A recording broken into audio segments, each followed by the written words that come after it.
ኦሪት ዘኍልቍ ምዕራፍ 30 ሙሴም ለእስራኤል ልጆች ነገዶች አለቆች እንዲህ ብሎ ተናገራቸው። እግዚአብሔር ያዘዘው ነገር ይህ ነው።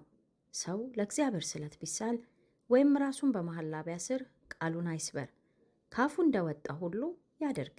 ሴትም ደግሞ ለእግዚአብሔር ስለትን ብትሳል እርሷም በአባቷ ቤት ሳለች በብላቴናነቷ ጊዜ ራሷን በመሐላ ብታስር፣ አባቷም ራሷን ያሰረችበትን መሐላ ስዕለቷንም ቢሰማ አባቷም ዝም ቢላት ስዕለቷ ሁሉ ይጸናል፣ ራሷንም ያሰረችበት መሐላ ሁሉ ይጸናል።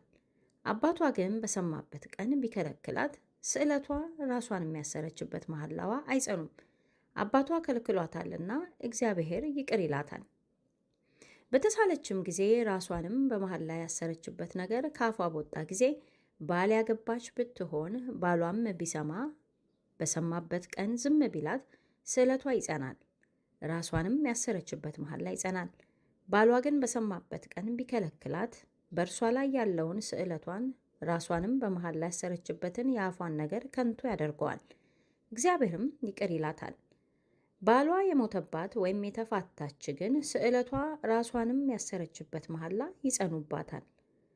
ሴትም በባሏ ቤት ሳለች ብትሳል ወይም ራሷን በመሐላ ብታስር ባሏም ሰምቶ ዝም ቢላት ባይከለክላትም ስዕለቷ ሁሉ ራሷን የሚያሰረችበት መሐላ ሁሉ ይጸናል።